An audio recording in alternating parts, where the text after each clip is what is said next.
جہانگیر کا ہندوستان، فرانسسکو پیلسارٹ کا سفرنامہ ہندوستان، ترجمہ ڈاکٹر مبارک علی۔ پارٹ 6۔ برہانپور اور گجرات۔ برہانپور آگرہ سے جنوب کی جانب 300 میل کے فاصلہ پر ہے، جبکہ شمال میں سورت سے اس کا فاصلہ 150 کوس ہے۔ شمال کو مشرق سمجھنا چاہیے۔ بیلسے کرک نے اپنے نقطہ نظر سے یہ لکھا ہے کہ یہ ایک بڑا اور کھلا ہوا شہر ہے۔ ماضی میں اس کے ارد گرد کوئی فصیلیں نہیں تھیں، لیکن جب دکن کی فوجوں نے شہزادہ خرم کی مدد کے لیے اس کا محاصرہ کیا تو راجہ رتن نے اس کے دفاع کے لیے مٹی کی دیواریں کھڑی کیں اور اس کے کچھ حصوں کے گرد فصیلیں تعمیر کرائیں۔ اسی سال یعنی 1626 کو جب شاہجہاں نے، جو کہ اس علاقہ کا گورنر ہے، اپنے 40,000 فوجیوں کے ساتھ دکن پر حملہ کیا تو اس نے لشکر خاں کو حکم دیا کہ وہ اس شہر کے ارد گرد فصیلوں کی تعمیر کرائے، چونکہ اس کام کے لیے لوگوں کی کافی تعداد تھی۔ اس لیے تعمیر کا کام بہت جلد مکمل ہو گیا۔ لمبائی میں یہ کوئی 12 کوس ہوگا، مگر اس میں جگہ جگہ کئی برج ہیں۔ یہ تعمیر مٹی سے کی گئی ہے، جو کہ دیکھنے میں بڑی مضبوط اور عمدہ ہے۔ دریائے تاپی، جو کہ سورت سے گزرتا ہے اور یہاں سے ہوتا ہوا جاتا ہے، اس میں جگہ جگہ چٹانیں اور بڑے بڑے پھر ہیں، اس لیے وہ کشتی رانی کے لیے ناموزوں ہے۔ اگر ایسا ہوتا تو یہ شہر کی تجارت کے لیے فائدہ مند ہوتا۔ اگرچہ اب بھی تجارت کافی پھیلی ہوئی ہے، مگر سنا ہے کہ ماضی میں یہ اس سے بھی زیادہ اچھی تھی۔ شہر کی تجارت اس وقت زوروں پر تھی کہ جب خان خانہ اور شہزادہ خرم اس کے گورنر تھے۔ چونکہ خرم ایک طاقتور اور عملی کام کرنے والا شہزادہ ہے، اس نے اپنے قیام کے دوران دکن کے حکمرانوں سے مقابلہ کے لیے ایک بڑی فوج رکھ رکھی تھی، اور خود اس کا دربار بڑا وسیع اور عالیشان تھا۔ وہ دستکاروں اور ہنرمندوں کی فیاضی کے ساتھ سرپرستی کرتا تھا اور انہیں بڑی بڑی تنخواہیں دیتا تھا تاکہ اس کا دربار اپنے باپ کے دربار سے مقابلہ کر سکے۔ وہ جہانگیر کی طرح نئی نئی چیزوں کا بڑا شوقین ہے، جیسے کہ قیمتی جواہرات اور دوسری نایاب اشیاء، اور ان کے حصول کے لیے وہ فیاضی سے رقم خرچ کرتا ہے۔ لیکن اپنے باپ کی طرح سے وہ لالچی اور دھوکہ باز کارکنوں سے کام نہیں لیتا ہے، بلکہ ہر چیز کا حساب کتاب خود رکھتا ہے۔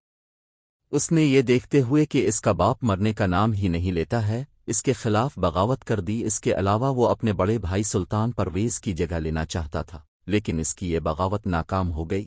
اس کے بارے میں نے اپنی تاریخ میں مکمل تفصیل دی ہے۔ جب وہ ایک باغی کی حیثیت سے مفرور تھا تو برہانپور کا علاقہ شہزادہ پرویز کو دے دیا گیا۔ اس کا دور حکومت بڑا ہی مایوس کن تھا، کیونکہ اس کی شخصیت میں کوئی دلکشی نہیں تھی، نہ تو اسے شان و شوکت سے کوئی دلچسپی تھی اور نہ ہی انتظامی امور کو بہتر بنانے سے۔ اس کی صرف ایک ہی خواہش تھی کہ اسے ہر روز پینے کو شراب ملتی رہے۔ وہ دن بھر سونے اور رات بھر شراب پینے کو پسند کرتا تھا۔ اس نے سلطنت کے امور کی طرف کوئی توجہ نہیں دی۔ جب اس کی فوج کو تنخواہ نہیں ملی تو فوجیوں کی تعداد ملازمت چھوڑ کر جانے لگی۔ اس وجہ سے جب فوجیوں کی تنخواہیں کم ہوئیں تو اس کے کارکنوں نے سختی سے لگان وصول کرنا شروع کر دیا۔ اس نے کسانوں کو تو غریب کر دیا، مگر درباریوں کو امیر سے امیر تر بنا دیا۔ برہانپور میں انگریزوں کی تجارتی کو بھی ہوا کرتی تھی کہ جہاں سے مختلف قسم کی تجارتی اشیاء کی فروخت ہوتی تھی، جیسے کہ موٹا اونی کپڑا، سیسا، نن پارا، مخمل اور کائیں۔ ان میں سے کافی چیزیں فوج کے لیے ہوتی تھیں۔ ان کی فروخت سے جو آمدن ہوتی تھی وہ تمام کی تمام آگرہ سورت کی تجارتی کو ٹیوہے کو روانہ کر دی جاتی تھی، کیونکہ وہاں مقامی طور پر کوئی ایسی چیز نہیں تھی کہ جسے خریدا جا سکے۔ موجودہ بادشاہ کے مرنے کے بعد اس کے امکانات ہیں کہ یہاں پر ایک ایسی تجارتی کو بھی قائم کی جا سکے کہ جہاں ان اشیاء کو فروخت کیا جا سکے۔ اس وقت انگریز ایجنٹ وہاں موجود ہیں کہ جو پرانے مال کو ختم کرنے کی فکر میں، چاہے اس سے انہیں منافع ہو یا نقصان، ہر صورت میں وہ وہاں سے اپنا کام ختم کرنا چاہتے۔ سورت کی بندرگاہ اس سلطنت کی اہم بندرگاہ ہے۔ اگرچہ بندرگاہ سے شہر 7 کوس کے فاصلہ پر ہے، اس لیے تمام درآمد و برآمد کی اشیاء جہازوں یا کشتیوں کے ذریعہ آتی ہیں۔ شہر 2 کوس کے فاصلہ پر مشرق کی جانب ہے، جہاں انگریزوں نے جہازوں کو لنگر انداز کرنے کے لیے ایک جگہ بنائی ہے جو کہ سوالی کہلاتی ہے۔ یہاں ساحل پر ریت ہے کہ جس کی وجہ سے پانی کی بڑی موجوں میں رکاوٹ پیدا ہوتی ہے، جس کی وجہ سے پانی کی سطح ہمیشہ کم رہتی ہے۔ ان خصوصیات کی وجہ سے یہاں پر سامان کو اتارنا اور چڑھانا آسان ہوتا ہے۔ سوالی سے یہ سامان گاڑیوں کے ذریعہ شہر لایا جاتا ہے۔ اگرچہ یہ طریقہ کار بہت مہنگا ہے، مگر اس کے مقابلے میں کشتیوں کے ذریعہ سامان لانا خطرناک ہے، کیونکہ مالا باری بحری ڈاکو اپنی کشتیوں میں سوار اس سامان کو لوٹ لیتے ہیں۔ شہر کی تعمیر خوبصورتی کے ساتھ ہوئی ہے، اگرچہ اس کے ارد گرد کوئی دیوار میں نہیں، مگر اس کے چاروں طرف خندق ہے۔ شہر کے 4 دروازے ہیں۔ سمندر کے سامنے والے حصہ میں ایک قلعہ ہے جو کہ سفید پتھر کی چٹانوں سے بنایا گیا ہے اور اس کی فصیلوں پر تو ہیں، اور دوسرا لڑائی کا سامان ہے۔ اگرچہ خیال کیا جاتا ہے کہ یہ ناقابل تسخیر ہے، مگر یہ ایک طویل محاصرہ کو برداشت کرنے کے قابل نہیں ہے۔ اس کو مزید مستحکم بنانے کی خاطر توپ خانہ کی مزید سہولت کے لیے اس کی اندرونی فصیل پر ایک پلیٹ فارم تعمیر کیا ہے، اور یہاں پر تقریباً 30 توپیں رکھ دی گئی ہیں، مگر دیکھا جائے تو یہ انتظامات ایسے ہی ہیں کہ جیسے کوئی چوہا چوہے دان میں پھنس جائے، کیونکہ اگر اوپر والا حصہ ٹوٹ جائے یا اس میں شگاف پڑ جائے تو اس کے نتیجہ میں اندرونی حصہ خطرے میں پڑ جائے گا۔ یہ تو گر جائے گا اور اس میں رکھی توپوں کو ناکارہ بنا دے گا، دشمن کے سامنے بالکل کھل جائے گا۔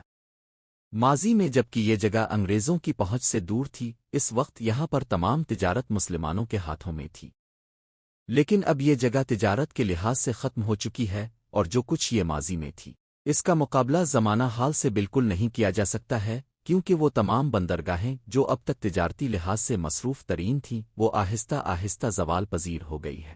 ان کے زوال کی وجہ کچھ تو جنگیں ہیں اور کچھ دوسری آفات۔ ان بندرگاہوں میں ہرمز، موچا، عدن، دیبل اور گوا کا تمام ساحلی علاقہ ہے۔ تعجب کی بات یہ ہے کہ ان کے زوال اور غیر استعمال سے کسی اور بندرگاہ کو فائدہ بھی نہیں پہنچا ہے، ورنہ عام طور سے اگر کسی کو نقصان ہوتا ہے تو دوسرا اس سے فائدہ اٹھاتا ہے۔ ان بندرگاہوں کے نقصان اور زوال کے اسباب کا ذمہ دار ہندو اور مسلمان دونوں تو ہم کو ٹھہراتے ہیں یا انگریزوں کو۔ ان کا کہنا ہے کہ ہم ان کے لیے سمندری بلائیں ہیں کہ جنہوں نے ان کی خوشحالی کو ختم کر دیا ہے۔ اگر کبھی ہم ان کی کمزوریوں کی نشاندہی کرتے ہیں یا ان کو ڈراتے اور دھمکاتے ہیں کہ وہ اس کے ذمہ دار ہیں۔ ان کے مشہور تاجر ہم سے یہ کہتے ہیں کہ کیا ہی اچھا ہوتا کہ ہم ان کے ملک میں نہ آئے ہوتے۔ وہ ہمیں بتاتے ہیں کہ ماضی میں جہازوں کی بڑی تعداد سورت سے جایا کرتی تھی، اور ہر سال بادشاہ کے 4 یا 5 جہاز سامان سے لدے یہاں بڑھئے آچن، ہرمز، بنتم اور مڈغاسکر جاتے تھے۔ اس کے علاوہ چھوٹے تاجروں کے کئی جہاز مسلسل آتے اور جاتے رہتے تھے۔ اب ان جہازوں کی تعداد گھٹ کر بہت تھوڑی رہ گئی ہے۔ اب فروری اور مارچ میں بادشاہ کے 2 جہاز جاتے ہیں، اور یہ اپریل کے آخر میں موچا کی بندرگاہ پر پہنچتے ہیں کہ جہاں ان کا اسباب خریداروں کی تلاش میں سال بھر پڑا رہتا ہے۔ اگست میں یہ جہاز واپس ہو جاتے ہیں۔ اگر ان میں سے کوئی جہاز سویز یا مکہ جانے کے لیے ہو تب یہ موچا میں سردیاں گزار کر اپنا مال آرام سے فروخت کرتے ہیں۔ واپسی میں یہ جہاز تلائی سکے اور چھوٹا موٹا تجارتی سامان لے آتے ہیں۔ ہر سال تمبر میں ایک چھوٹا جہاز آچن جاتا ہے اور اس میں دوسری تجارتی چیزوں کے ساتھ کپڑا ہوتا ہے۔ یہ مارچ میں واپس آتا ہے اور اپنے ساتھ ٹن کالی مرچیں اور مڈغاسکر سے دوسرے مسالہ جات لاتا ہے۔ ان کے علاوہ اور کوئی قابل ذکر جہاز یہاں سے نہیں جاتے ہیں۔ 4 یا 5 سال قبل کے جب سے ہرمز کی بندرگاہ سے پرتگیزیوں کا قبضہ ختم ہوا ہے تو سورت کے تاجروں کا سامان اب انگریزی جہازوں کے ذریعہ ایران جاتا ہے، پھر ہمارے جہاز یہ سامان لے جاتے ہیں۔ جو اشیاء جاتی ہیں ان میں کپڑے، پگڑیاں چل کے جو کہ منگا پن اور گولکنڈا کی بنی ہوتی ہیں، انہیں اصفہان بھیجا جاتا ہے۔ لیکن یہ جو چیزیں ہمارے جہازوں پر جاتی ہیں وہ ان سے مقابلہ نہیں کرتی ہیں کہ جو ہم لے جاتے ہیں۔ اس طرح سے اپنا سامان ہمارے جہازوں کے ذریعہ بھیجنے سے انہیں فائدہ ہوتا، مگر اس سے ہمارا بھی کچھ نقصان نہیں ہوتا ہے، اور ہم سامان لے جانے کی قیمت وصول کر لیتے ہیں۔